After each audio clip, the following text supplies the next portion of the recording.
Perkenalkan, nama saya Bella. Perkenalkan, nama saya Rifat. Sekarang ini saja saya akan menjelaskan materinya.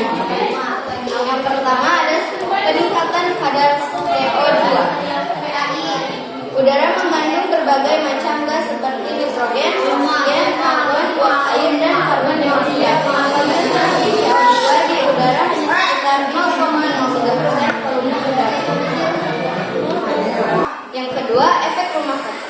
Rumah kaca merupakan bangunan yang dinding dan atapnya terbuat dari kaca dengan tujuan agar panas dari sinar matahari yang ditangkap pada siang hari terperangkap di dalam bangunan sehingga pada malam hari suhu di dalam bangunan tetap hangat. Efek rumah kaca adalah proses pemanasan yang disebabkan oleh komposisi atmosfer.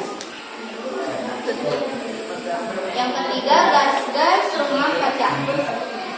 A. Uap air. Konsentrasi uap air di atmosfer mempengaruhi temperatur udara. Meningkatnya temperatur akan meningkat proses evaporasi yang mengakibatkan jumlah uap air makin terakumulasi di atmosfer. D. Karbon dioksida. Karbon dioksida merupakan gas yang ringan, tidak berwarna, tidak berbau, dan tidak mudah terbakar. Selanjutnya bagian C yaitu metana. Metana merupakan gas tidak berwarna, tidak berbau, tetapi mudah terbakar. Metana dihasilkan dari penguraian tumbuhan pada kondisi kering. Metana dihasilkan dari bakteri yang terdapat di dalam bahan organik yang membentuk dan bakteri-bakteri pada sapi, kambing, kerbau, unta, dan layar.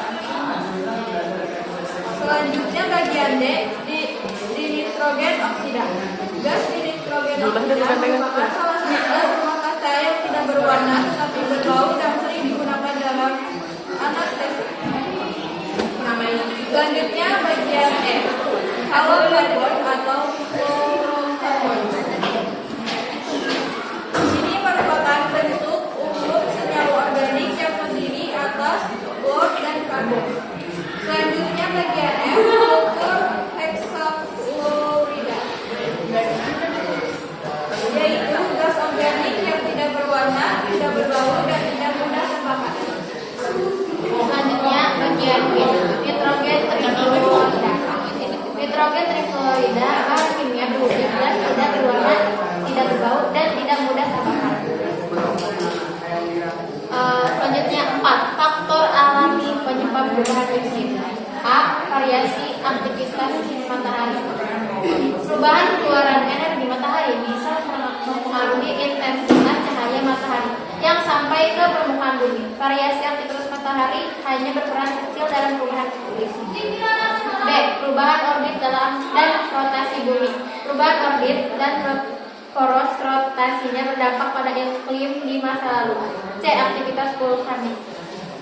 Letusan gunung berapi melepaskan karbon dioksida dalam jumlah besar di masa lalu.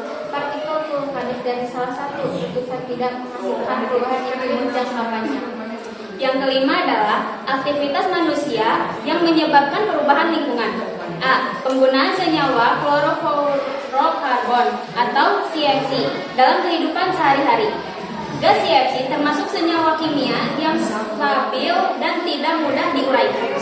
Sifat tersebut menyebabkan gas CFC dapat mencapai ke lapisan stratosfer, di mana pada lapisan ini terdapat ozon. B. Penggunaan kendaraan bermotor. Asap-asap kendaraan bermotor mengandung gas nitrogen oksida, belerang oksida, hidrokarbon, dan partikel yang lainnya. Pembakaran pada mesin kendaraan bermotor berbahan bakar bensin yang mampu menghasilkan banyak asap dapat berlangsung secara sempurna dan tidak sempurna. C. Pembakaran sampah secara berlebihan. Saat sampah yang berada paling bawah mengalami pembusukan, terbentuklah gas metana. Gas metana dapat merusak lapisan ozon bumi karena gas metana termasuk gas rumah kaca yang dapat mengakibatkan perubahan iklim. D. Meningkatnya gas metana disebabkan oleh industri peternakan dan pertanian. Industri peternakan dapat meningkatkan kadar gas metana di atmosfer.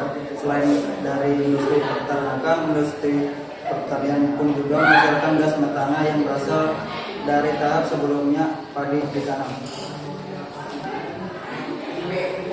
Penggunaan listrik secara berlebihan.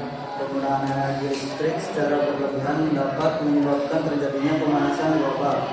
Dengan menggunakan listrik secara berlebihan dapat menyebabkan terjadinya penyerapan listrik. F.